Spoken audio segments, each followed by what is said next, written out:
ಇವತ್ತು ಎಲ್ಲಿ ನೋಡಿದರೂ ರಾಯರ ಬೃಂದಾವನಕ್ಕೆ ಉತ್ತಮವಾದ ವಸ್ತ್ರ. ಇದು ಹೇಗೆ ಇವರಿಗೆ ಬಂತು? ಅವರು ಜೈತೀರ್ಥರ ಮಗಳಿಗೆ, ಜೈತೀರ್ಥರ ಟೀಕೆಗೆ ವ್ಯಾಖ್ಯಾನ ಎನ್ನುವ ಅನೇಕ ವಸ್ತ್ರಗಳನ್ನು ಕೊಟ್ಟ ಕಾರಣ ಟೀಕಾಚಾರ್ಯರು ನಮ್ಮ ಮಂತ್ರಾಲಯ ಪ್ರಭುಗಳಿಗೆ ನಿತ್ಯ ಉತ್ಸವ ಮಾಡಿ ನಿತ್ಯ ರೇಷ್ಮೆ ಉಡಿಸಿ. ಈ ಕಥೆಯಲ್ಲಿ ನಾವು ತಿಳ್ಕೊಳ್ಬಹುದಾದ ಮತ್ತೊಂದು ವಿಷಯ ಅಂದರೆ, ಇವತ್ತು ಎಲ್ಲಿ ನೋಡಿದರೂ ರಾಯರ ಬೃಂದಾವನಕ್ಕೆ ಉತ್ತಮವಾದ ವಸ್ತ್ರ. ಇದು ಹೇಗೆ ಇವರಿಗೆ ಬಂತು?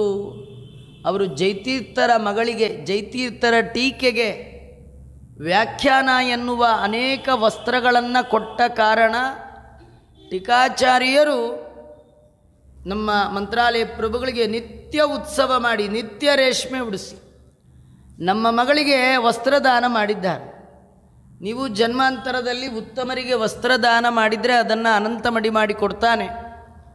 ಆ ನಿಟ್ಟಿನಲ್ಲಿ ರಾಯರು ಮಧ್ವ ಗುರುಗಳ ಸೊಸೆ ಟೀಕಾಚಾರ್ಯ ಆ ಟೀಕೆಗೆ ಉತ್ತಮವಾದ ಸೀರೆಯನ್ನು, ವಸ್ತ್ರವನ್ನು ಕೊಟ್ಟ ಕಾರಣ ಮಂತ್ರಾಲಯ ಪ್ರಭುಗಳಿಗೂ ಕೂಡ ಇವತ್ತು ಎಲ್ಲ ಕಡೆಗಳಲ್ಲಿ ಉತ್ತಮವಾದ ವಸ್ತ್ರ ಅಂತ ವರ್ಣನೆ ಮಾಡ್ತಾ ಇದ್ದಾರೆ. ಮತ್ತು ರಾಘವೇಂದ್ರ ಸ್ವಾಮಿಗಳು ನ್ಯಾಯಮುಕ್ತಾವಲಿ ಅಂತ ಒಂದು ಉತ್ತಮವಾದ ಗ್ರಂಥವನ್ನು ರಚನೆ ಮಾಡಿದ್ದಾರೆ. ಆ ಗ್ರಂಥದ ಮಹಿಮೆ, ರಾಯರಿಂದ ರಚಿತವಾದ ಆ ಗ್ರಂಥ, ಅದರ ಬಗ್ಗೆ ಹೇಳ್ತಾ, ಗ್ರಂಥೋಯಂ ನ್ಯಾಯಮುಕ್ತಾವಲೀತಿ ಭವತಾ ರಾಘವೇಂದ್ರ ಪ್ರಣೀತೋ ನೂನಂ ಮುಕ್ತಾವಲಿರಿಯತ್ ಪ್ರಥಮಮುಪಚಿತಾದುದ್ರುತತಂತ್ರ ಸಿಂಧೋ ಪ್ರೋತಶ್ಚ ಧ್ಯಾನತಂತೌ ತದನು ತವ ಗುಣಪ್ರೌಢಿಮಾಂ ಶಂಸತನ್ನಃ ಕಂಠೇಶು ಪ್ರೇಮ ಬುನ್ನಾ ಬಹುಮತಿ ವಿದಯೇ ವಾಧುನಾ ಸನ್ಯದಾಯಿ. ಒಳ್ಳೆ ಮುಕ್ತಾವಲಿ ಎನ್ನುವ ಒಂದು ಗ್ರಂಥ, ಅದು ಮುಕ್ತ ಅಂದರೆ ಮುತ್ತು, ಆವಲಿ ಅಂದರೆ ಸರ, ಮುತ್ತಿನ ಸರ.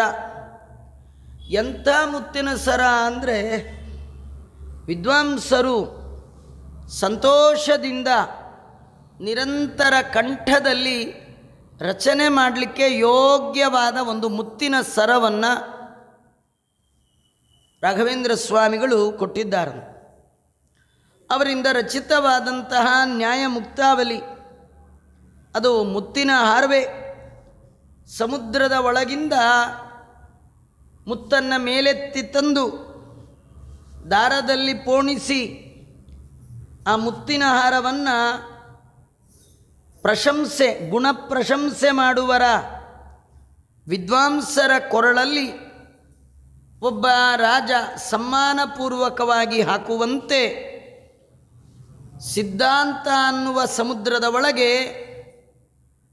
ನ್ಯಾಯ ಅನ್ನುವ ಮುತ್ತುಗಳನ್ನು ಹೆಕ್ಕಿ ಮಂತ್ರಾಲಯ ಪ್ರಭುಗಳು ತಮ್ಮ ಧ್ಯಾನ ಅನ್ನುವ ತಂತುವಿನ ಒಳಗೆ ನ್ಯಾಯ ಅನ್ನುವ ಮುತ್ತನ್ನು ಪೋಣಿಸಿ ಅದನ್ನು ನ್ಯಾಯಮುಕ್ತಾವಲಿ ಅಂತ ಒಂದು ಸರವನ್ನಾಗಿ ಮಾಡಿ ಅನೇಕ ಸಜ್ಜನರ ಕಂಠದಲ್ಲಿ ರಾಘವೇಂದ್ರ ಸ್ವಾಮಿಗಳು ಹಾಕಿದ್ದಾರೆ.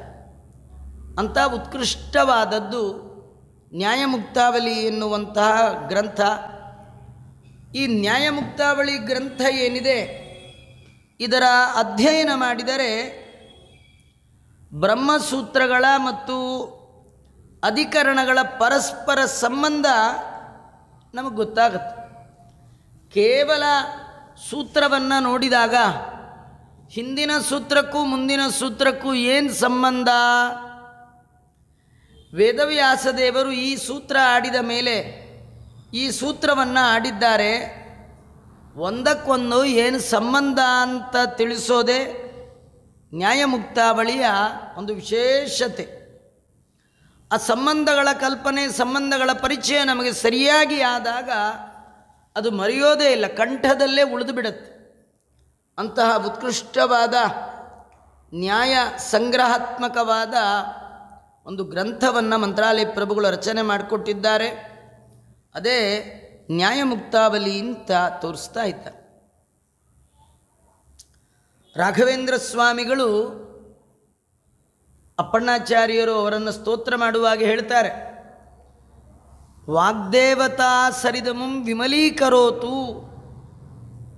ರಾಘವೇಂದ್ರ ಸ್ವಾಮಿಗಳ ಬಾಯಲ್ಲಿ ಬಂದದ್ದು ವಾಕ್, ಅದು ದೇವತಾ ಸರಿತ್ತದು. ದೇವತಾ ಸರಿತ್ತಂದರೆ ಗಂಗಾ. ಆ ಗಂಗೆ ನಮ್ಮನ್ನು ವಿಮಲೀಕರೋತು, ನಮ್ಮ ಮಲವನ್ನು, ಕೊಳೆಯನ್ನು, ದೋಷವನ್ನು ಪರಿಹರಿಸಲಿ. ಯಾವುದು? ರಾಯರ ಮಾತು. ಎಂಥದ್ದು ರಾಯರ ಮಾತು? ನಮಗೆ ಲೋಕದಲ್ಲಿ ಪಾಪ ಕಳೆಯುವ ಗಂಗೆ ಒಂದೇ ಅಲ್ವಾ? ಆದರೆ ರಾಯರ ಬಾಯಲ್ಲಿ 5 ಬಗೆಯ ಗಂಗೆ ಬಂತಂತೆ. ರಾಯರ ಬಾಯಲ್ಲಿ 5 ಬಗೆಯ ಗಂಗೆ. ಒಂದು ಮಂತ್ರಾಲಯ ಪ್ರಭುಗಳು ವೇದವ್ಯಾಸದೇವರ ಗ್ರಂಥಗಳಿಗೆ ಮಾಡಿದ ವ್ಯಾಖ್ಯಾನ ಇದೆಯಲ್ಲ, ಈ ನ್ಯಾಯಮುಕ್ತಾವಳಿ ಮೊದಲಾದ ಗ್ರಂಥಗಳು, ಇದು ಒಂದು ಗಂಗೆ, ವಾಕ್, ದೇವತಾ ಸರಿತ್ತಿದು. ಆನಂತರದಲ್ಲಿ ಇನ್ನೊಂದು ಕವಲು ರಾಯರ ಮಾತುಗಳು ಹೊರಟದ್ದು ಅಂದರೆ ಆಚಾರ್ಯರ ಭಾಷ್ಯಕ್ಕೆ, ಆಚಾರ್ಯರ ಗ್ರಂಥಗಳಿಗೆ ನೇರವಾದ ವ್ಯಾಖ್ಯಾನ ಮಾಡ್ತಕ್ಕಂಥ ಕ್ರಮ, ಇದೊಂದು ದೇವತಾ ಸರಿತ್ತು. ಆಮೇಲೆ ಜೈತೀರ್ಥರ ನ್ಯಾಯಸುಧೆಯೇ ಮೊದಲಾದ ಗ್ರಂಥಗಳಿಗೆ ಮಾಡಿದ ವ್ಯಾಖ್ಯಾನ, ಇದು ರಾಯರ ಬಾಯಿಂದ ಹೊರಟ 3ನೇ ಗಂಗೆ. ಇನ್ನೊಂದು ವ್ಯಾಸರಾಜ ಗುರುಸಾರ್ವಭೌಮರ ಗ್ರಂಥಕ್ಕೆ ಮಾಡಿದ ವ್ಯಾಖ್ಯಾನ 4ನೇ ಗಂಗೆ. ಇದನ್ನು ಬಿಟ್ಟು ಅವರು ಸ್ವತಂತ್ರವಾಗಿ ಮಾಡಿರ್ತಕ್ಕಂಥ ರಾಮಚಾರಿತ್ರ ಮಂಜರಿ, ಕೃಷ್ಣಚಾರಿತ್ರ ಮಂಜರಿ, ನದಿ ತಾರತಮ್ಯ ಸ್ತೋತ್ರವೇ ಮೊದಲಾದ ಅನೇಕ ಗ್ರಂಥಗಳೇನಿದೆ, ಇದು 5ನೇ ಗಂಗೆ. ಹೀಗೆ 5 ಗಂಗೆಗಳನ್ನು ತಮ್ಮ ನುಡಿ ಮುತ್ತುಗಳಲ್ಲಿ ಹೊತ್ತ ಮಹಾನುಭಾವರು ರಾಘವೇಂದ್ರ ಸ್ವಾಮಿಗಳು. ಅವರ ಈ ಗ್ರಂಥಗಳ ದೇವತಾ ಸರಿತ್ ನಮ್ಮನ್ನು ಪವಿತ್ರೀಕರಿಸಲಿ ಅಂತ ವಾದೀಂದ್ರ ಅಪ್ಪಣ್ಣಾಚಾರ್ಯರು ಸ್ತೋತ್ರ ಮಾಡ್ತಾರೆ.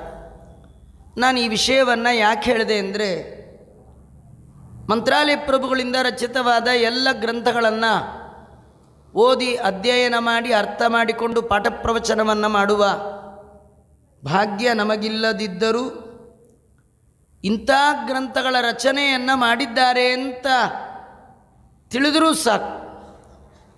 ಅವರ ಮಾತುಗಳು, ಅವರ ಗ್ರಂಥದ ಹೆಸರುಗಳು ಕೂಡ ನಮ್ಮನ್ನು ಪವಿತ್ರೀಕರಿಸುತ್ತೆ. ಆ ನಿಟ್ಟಿನಲ್ಲಿ ವಾದೀಂದ್ರ ತೀರ್ಥರು, ರಾಘವೇಂದ್ರ ಸ್ವಾಮಿಗಳು ಆಚಾರ್ಯರ ಅಣುಭಾಷ್ಯ, ಅದಕ್ಕೆ ರಾಘವೇಂದ್ರ ಸ್ವಾಮಿಗಳಿಂದ ರಚಿತವಾದ ಗ್ರಂಥ ತತ್ವಮಂಜರಿ ಅಂತ, ಆ ತತ್ವಮಂಜರಿಯನ್ನು ತೋರಿಸ್ತಾ ಅದರ ಕೌಶಲ್ಯತೆಯನ್ನು ವರ್ಣನೆ ಮಾಡ್ತಾ ಇದ್ದಾರೆ. ಹಂತಾನಂತೋಣು ಭಾಷ್ಯೆ ವಿಲಸತಿ ಭಗವತ್ಪಾದ ಸಂವರ್ಣಿತೋರ್ತಃ ಸತ್ಯಂ ಪ್ರತ್ಯೇತು ಲೋಕಃ ಕಥಮಿತ ಮಧುನಾ ತಸ್ಯ ಟೀಕಾಂ ವಿನಾತೆ ಧೀರಶ್ರೀ ರಾಘವೇಂದ್ರ ಯತಿವರ ನಿವಷದ್ವಿಶ್ವಮಾಸ್ಯಾಂತರಾಲೆ ಸ್ತೋಕೆ ತೋಕಸ್ಯ ಶೌರೇ ಅತಿಭೃಷು ಕುಪಿತಾಂ ತತ್ಪ್ರಸೂಮಂತರೇವಾ. ರಾಘವೇಂದ್ರ ಸ್ವಾಮಿಗಳನ್ನು ಕೊಂಡಾಡ್ತಾ ಅಣುಭಾಷ್ಯ ಅನ್ನುವಂತಹ ಒಂದು ಚಿಕ್ಕ ಗ್ರಂಥದಲ್ಲಿ ಆಚಾರ್ಯರು ಅನಂತ ಅಪರಿಮಿತವಾದಂತಹ ಅರ್ಥ ಕಾಣ್ತಾ ಇದೆ ಅವನಿಂದ ರಚಿತವಾದಂಥ ಅಣುಭಾಷ್ಯ ಗ್ರಂಥದಲ್ಲಿ. ಅಂತಹ ಅಣುಭಾಷ್ಯಕ್ಕೆ ನಿಮ್ಮ ತತ್ವಮಂಜರಿ ಅಂತ ಏನು ಟೀಕಾ ಇದೆ, ಅದರ ಅಧ್ಯಯನ ಮಾಡದೆ, ಅದನ್ನು ನೋಡದೆ ಆಚಾರ್ಯರ ಅಣುಭಾಷ್ಯದ ಒಳಗಿರುವಂತಹ ಅರ್ಥವನ್ನು ತಿಳ್ಕೊಳ್ಳಿಕ್ಕೆ ಸಾಧ್ಯವೇ ಇಲ್ಲ. ಕೇಳ್ತಾರೆ ವಾದೀಂದ್ರ ತೀರ್ಥರು, ನಿಮ್ಮ ತತ್ವಮಂಜರಿಯನ್ನು ಬಿಟ್ಟು ಆಚಾರ್ಯರ ಈ ಗ್ರಂಥವನ್ನು ಅರ್ಥ ಮಾಡಿಕೊಳ್ಳುವಂತಹ ಸಮರ್ಥರು ಯಾರಿದ್ದಾರೆ ಅಂತ. ಯಾರ ಕೈಲಿ ಸಾಧ್ಯವೇ ಇಲ್ಲ. ಅಂತಹ ಉತ್ಕೃಷ್ಟವಾದ ಗ್ರಂಥವನ್ನು ತತ್ವಮಂಜರಿಯನ್ನು ರಚನೆ ಮಾಡಿದ ಮಹಾನುಭಾವರು ಅಂತ ರಾಯರನ್ನು ವಾದೀಂದ್ರ ತೀರ್ಥರು ಕೊಂಡಾಡ್ತಾ ಇದ್ದಾರೆ. ಇನ್ನೇನು ರಾಘವೇಂದ್ರ ಸ್ವಾಮಿಗಳ ಆರಾಧನೆ ಹತ್ತಿರ ಬರ್ತಾ ಇದೆ. ಆರಾಧನೆ ಅಂದರೆ ಅವರ ಕೃತಿಗಳ ಆರಾಧನೆಯೇ ನಿಜವಾದ ಆರಾಧನೆ. ಆ ನಿಟ್ಟಿನಲ್ಲಿ ಅಖಂಡವಾಗಿ ರಾಯರು ಮೆಚ್ಚುವಂತೆ ರಾಯರ ಆರಾಧನೆ ಮಾಡಿದ ಮಹಾನುಭಾವರು ವಾದೀಂದ್ರ ತೀರ್ಥರು. ಅವರು ಹೇಗೆ ಆರಾಧನೆ ಮಾಡಿದ್ರು? ನಮ್ಮಂತೆ ಅವರು ಮಾಡಿದ ಆರಾಧನೆ ಅಲ್ಲ, ಅವರ ಕೃತಿಗಳ ಸಮ್ಯಕ್ ಆರಾಧನೆ. ಆ ಕೃತಿಗಳು ರಾಯರಿಂದ ರಚಿತವಾದ ಗ್ರಂಥಗಳೇನಿದೆ ಅದನ್ನು ಚೆನ್ನಾಗಿ ಅಧ್ಯಯನ ಮಾಡಿ ಆ ವಿಷಯವನ್ನು ಆಮೂಲಾಗ್ರವಾಗಿ ತಲೆಯಲ್ಲಿ ರೂಢಿಸಿಕೊಂಡು ಅದರ ಮಹಿಮೆಯನ್ನು ತಿಳಿದು ಪ್ರತಿಯೊಂದು ಗ್ರಂಥವನ್ನು ವಾದೀಂದ್ರ ತೀರ್ಥರು ಈ ಗುರುಗುಣ ಸ್ತವನದಲ್ಲಿ ಕೊಂಡಾಡಿ ರಾಯರ ಆರಾಧನೆಯ ಸಂದರ್ಭದಲ್ಲಿ ನಾವು ಮಾಡಬೇಕಾದ ಆರಾಧನೆಯನ್ನು ಈ ಮೂಲಕ ತೋರಿಸ್ಕೊಡ್ತಾ ಇದ್ದಾರೆ. ನಿಜವಾಗಿ ಆರಾಧನೆ ಅಂದರೆ ಅವರ ಗ್ರಂಥಗಳ ಪಾಠ ಪ್ರವಚನ ಅಧ್ಯಯನ ಅಧ್ಯಾಪನ ಅವುಗಳ ಮಹಿಮೆಯ ಶ್ರವಣವೇ ನಿಜವಾದ ಆರಾಧನೆ. ಆ ನಿಟ್ಟಿನಲ್ಲಿ ಮಂತ್ರಾಲಯ ಪ್ರಭುಗಳು ರಚನೆ ಮಾಡಿರ್ತಕ್ಕಂಥ 50ಕ್ಕೂ ಮಿಕ್ಕ ಗ್ರಂಥಗಳು, ಆ ಎಲ್ಲ ಗ್ರಂಥಗಳ ಸಂಕ್ಷೇಪ ಪರಿಚಯ, ಆ ಗ್ರಂಥ ಯಾವ ಗ್ರಂಥಕ್ಕೆ ವ್ಯಾಖ್ಯಾನ ರೂಪವಾಗಿದೆ, ಈ ಗ್ರಂಥಕ್ಕೆ ಮೂಲ ಗ್ರಂಥ ಯಾವುದು, ಈ ಗ್ರಂಥದ ಒಳಗೆ ಅಡಕವಾಗಿರುವ ವಿಷಯ ಏನು, ಇದರ ಮಹತ್ವವೇನು, ಇದನ್ನು ಯಾತಕ್ಕೋಸ್ಕರವಾಗಿ ರಾಯರು ವಿದ್ವತ್ ಪ್ರಪಂಚಕ್ಕೆ ಕೊಟ್ಟಿದ್ದಾರೆ, ಈ ಎಲ್ಲ ವಿಷಯಗಳನ್ನು ತಿಳಿಸುವ ಮೂಲಕ ಮಂತ್ರಾಲಯ ಪ್ರಭುಗಳ ಕೃತಿಗಳ ಸಮಾರಾಧನೆಯನ್ನು ವಾದೀಂದ್ರ ತೀರ್ಥರೇನು ಮಾಡ್ತಾ ಇದ್ದಾರೆ. ಎಲ್ಲ ಶ್ಲೋಕಗಳ ಕಿಂಚಿತ್ ಅಭಿಪ್ರಾಯವನ್ನು ತಿಳಿದು ಮಂತ್ರಾಲಯ ಪ್ರಭುಗಳ ಪಾದಾರವಿಂದಕ್ಕೆ ಅರ್ಪಣೆ ಮಾಡೋಣ ಅಂತ ಹೇಳ್ತಾ, ಶ್ರೀಕೃಷ್ಣಾರ್ಪಣಮಸ್ತು. ಸರ್ವೇಂದ್ರಿಯ ಪ್ರೇರಕೇಣ ಶ್ರೀಪ್ರಾಣಪತಿನೇರಿತಃ ಯದವೋಚ ಮಹಂತೇನ ಪ್ರಿಯತಾಂ ಕಮಲಾಲಯ ಮಧ್ವೇಶಾರ್ಪಣಮಸ್ತು. ಕೃಷ್ಣಾರ್ಪಣ.